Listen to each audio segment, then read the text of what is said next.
सरपंच संतोष देशमुख यांच्या हत्येला आज 13 दिवस पूर्ण होत आहेत। आजचा त्यांचा 13वा दिवस आहे आणि आज शरद पवार देखील येत आहेत। माझ्यासोबत धनंजय देशमुख आहेत। कितवा दिवस आहे आजचा आणि साधारणतः आतापर्यंत किती आरोपी वगैरे अटक झालेत? आता काय मागणी तुमची असेल?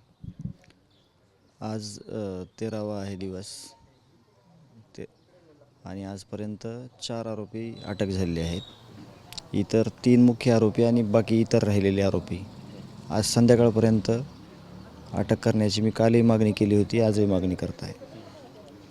काही अल्टिमेटम असेल सरकारला?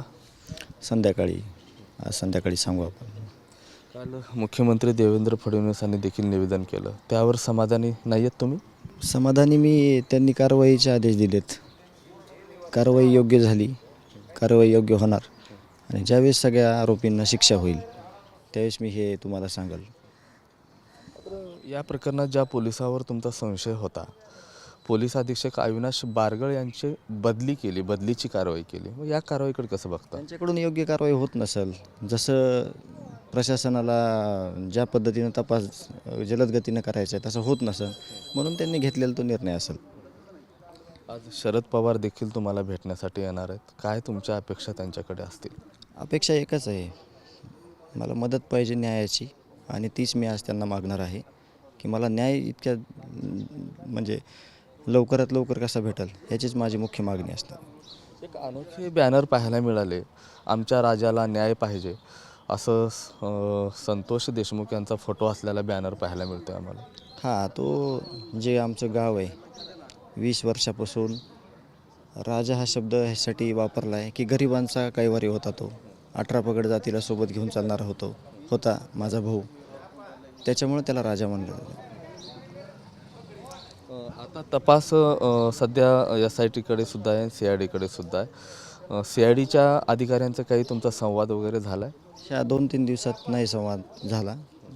ज्या दिवशी 4था आरोपी पकडला होता त्या दिवशी झाला होता की आरोपी पकडलेला आहे म्हणून, बाकी त्याच्यानंतर मग 10वा होता आणि ह्या 2 दिवसात नाही झालेला माझ्याशी काही संवाद। जे आमचे शिष्टमंडळ आहे त्यांच्याशी त्यांचा संवाद झाला असेल थोडं।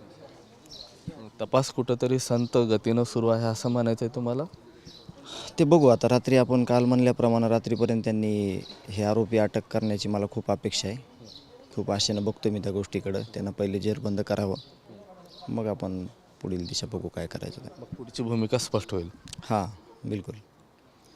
नक्कीच आजचा हा अल्टिमेटम आहे। शरद पवारांचा थोड्याच वेळात दौरा असेल आणि त्यानंतर मात्र सायंकाळी एक बैठक आहे आणि सायंकाळच्या बैठकीनंतर जर आरोपी जेरबंद झालेच नाही तर पुढची जी दिशा आहे ते आम्ही स्पष्ट करू, असा अल्टिमेटमच आता संतोष देशमुख यांचे बंधू धनंजय देशमुख यांनी दिलेला आहे। कॅमेरा पर्सन विनोदसह मी महेंद्र कुमार मुधोळकर, TV9 मराठी, मस्साजोग, बीड।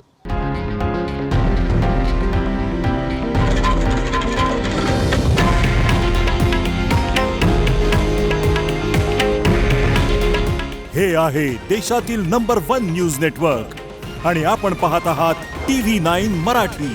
काळजी तुमची, हित महाराष्ट्राचं।